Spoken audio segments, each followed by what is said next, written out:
Okay, so I'm here with the amazing, incredible Melissa Marcelissen, and we're talking about diversity inclusion. You just gave me a hairy eyeball look. And I am interested in knowing, like, what does that actually mean? What does that actually mean? Yeah, so like, I feel like for me, you hear the catchphrase is diversity and inclusion. What's the advantage of that aside from the obvious, where people get to come to work and feel a certain kind of way, or you have an environment where I don't know, like people like you have different cogs. Like I always say, I had a mentor of mine say, you don't need 8 hammers. So what is that like? What's the advantage of having diversity and inclusion? I do love that analogy. I think for me, the biggest difference or the biggest game changer is when you can get to that inclusion.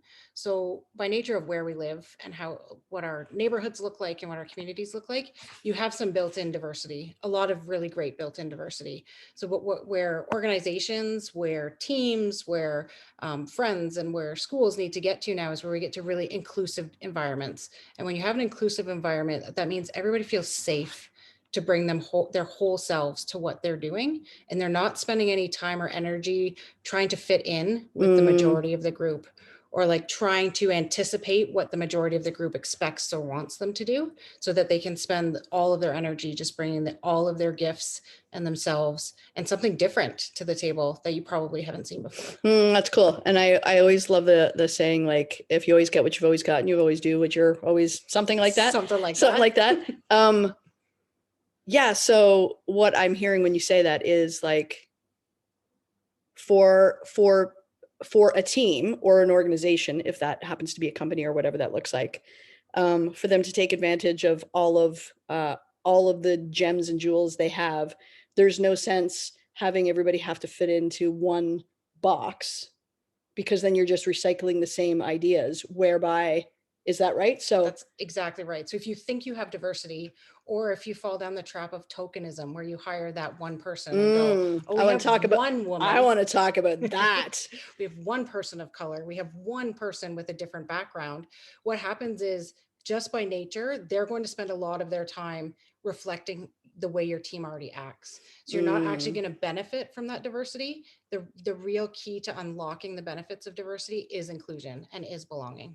So I think I read something you wrote, and I don't know if it's your quote or not, but it talked about the difference between diversity, inclusion, and belonging, and it was something like diversity is having a seat at the table, inclusion is being listened to, and belonging is something I don't know, but it's the idea. Regardless, it doesn't really matter. But it's the idea that um, it's not a token. Is I love that you brought up the token piece, right? Because it's not just for the sake of a tick in the box. There's like, what is it that somebody different can actually bring that is not the same flavor, right? Like there's a reason Baskin Robbins doesn't have like 31 vanilla flavors, right? It's the same. But um but it but I would I be correct in saying, like, it is the ability to take advantage of, or have people feel comfortable enough in who they be and the differences they are, that they feel safe and valued to say the things or the thoughts that they have that are different, as opposed to being like a yes man and just saying, like, just I get to be like, I'm privileged to be able to be sitting at this table. I'm just going to spew ideas that are your ideas, but have my authenticity or my uniqueness on it, but it's the same idea essentially. Absolutely, and a lot of it's actually subconscious. So if you're sitting at a table, just for the most easy example, with nine male executives and one female executive, even though she's going to show up with all of her great gifts, subconsciously she is going to know, she's going to be picking her battles and knowing where her ends are and things like that, versus really going, if a topic comes up and she's like, I know a better way to do this, but Mm, I know these nine people won't see it the same way as me, you're going to get a watered down version of that idea. And the quote, there's lots of quotes kind of in that version. I've definitely shared a few of them. One of my favorites, though, is diversity is being invited to the dance, that's the one. inclusion is being asked to dance, and belonging is getting to pick the music that you dance to. Mm. So if you can speckle the people all throughout the room, but you don't allow them to contribute in a true and authentic and full way, then you're again not unlocking the benefits of that diversity. Interesting.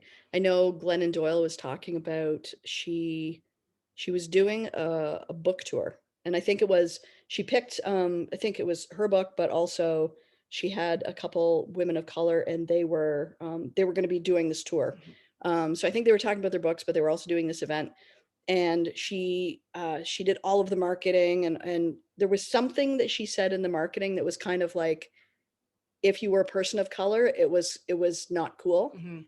Um, and so she said in most other instances, because the marketing's been out and it's been paid for and it's been done, most people would just leave it. But she goes, being a true ally is going, I completely crap the bed and doing the right thing. So having to redo all of it and starting from scratch again just to honor, because one of those women reached out to her and they just said, hey, listen, you might not know this, but whatever the reference was she made, which completely innocent, was just, it was completely not cool, and she owned it, and it's just, like you talk about, just living by example and Yeah. being able to do that. So there's like 17 super cool things to unpack there, because although innocent, what's important is not your intention, it's your impact. And the person who gets to decide what the impact was the person who feels harmed, Mhm. right? Is the person who is in the minority or the person who is overlooked. So really at the end of the day, your intent doesn't matter, your impact does. And Mhm. what Glennon did was she realized that her impact was negative, and she had the courage of her convictions, and she was willing to put her money where her mouth was and do the right thing. And I can guarantee you the reason she is who she is and why she's so successful is because she's the same person that makes that decision. Mhm. So the really funny thing is, it's, watching, if you watch the pennies, the dollars take care of themselves kind of thing. Same kind of analogy. Whereas if you do the right thing, it's going to pay off in the long term. So if you can, do that hard swallow, and maybe it was $1 million campaign that you got to go, no, we screwed up on this, acknowledge it, apologize, do it again the right way, you're going to get that return on investment. You're going to get it back because you're showing up in an authentic way. You're being vulnerable. You're saying, I don't know what I don't know, but I'm willing to do better. And I think that's all anybody asks. Most people don't want to have these conversations that end in everyone getting defensive. Nobody Mhm. wins, right? So if you can acknowledge that you don't know what you don't know, and sometimes you're going to step on it, none of us are going to get it right all of the time, because the whole thing is we're coming from very different backgrounds, very different experiences. So I can't know sometimes that I'm going to step in it because I don't know that yet, You right? don't know what you don't know, yeah. All I can do is when someone says you've impacted me in this way, not try to deflect, not say that wasn't my intention, say I understand that the impact that I've had and I want to make it better and I want to make it right, and Mm. then I can do better next time too. And so people who aren't familiar with diversity know that it is mandated in many ways, but you have had a ridiculous track record with respect to making people feel seen at work. And can you talk a little bit about when you honor people and not just as, their stats or their productivity or their diversity or whatever? What does that actually look like? Because it would be easy to say, well, we have to do this whole tick in the box, have so many of this demographic or whatever. But you have had some pretty radical success in ways that really flies in the face of that and allows you to value the people that show up in a way that has them have your back and do right by you and perform whether you're watching or not. Can you talk about that? Yeah. So again, you asked so many questions where there's so much that you can unpack. But definitely, when I was in a sales environment, sales and operations environment, we had scorecards, right? So you had to hit numbers every week, or you were going to hear about it. But the conscious decision I made was that's not what we were going to do. We were going to learn how to take care of each other, and we were going to learn how to take care of our customers. And unless it was a good news story, we never talked about the scorecard, because I knew that if we could have these people coming to work in a safe and environment, they would grow together, and then that's when you will stand up for somebody, that's when you will go to the wall for somebody, that's when somebody is sick and you're like, no, I'm going to work that extra 4 hour shift because the customers need me and my team needs me. You Mm-hmm. don't do that because you want to see the end result or you want your branch to make profit or anything like that. You do that because you're there for the person next to you and you're there for your customer. And it makes a world of difference if you can make that mind shift with your employees. I talk a lot about purpose, And a lot of employees might think, or people might think, I have a job that's just a job and it's 9 to 5 and it's okay, but it's not purpose. You can find purpose in anything. You can Hmm. find purpose in almost any role, especially if you decide that you're going to, right? You're going to decide that you're there, whether maybe initially you wanted to be or not. If you're there and you need to be there, you can find purpose. So you can find whether it be helping out your teammates, serving your customers, all of those things can still fill you with a lot of pride and joy and keep you coming back every day. Well, it's funny, you were saying that, and I've had the kinds of day. I feel like most people had these kinds of day when it's just kind of like, you're kind of like just, man, you're having a mad day, and then something happens. You either get good news or whatever, and the rest of your day actually is not any different than it would have been. But the way you perceive the rest of your day is radically different, and it sounds like that's kind of what you're talking about, right? Absolutely. Like, Yeah. that's amazing. You got to learn to celebrate the wins and start every day assuming it's going to be a great day.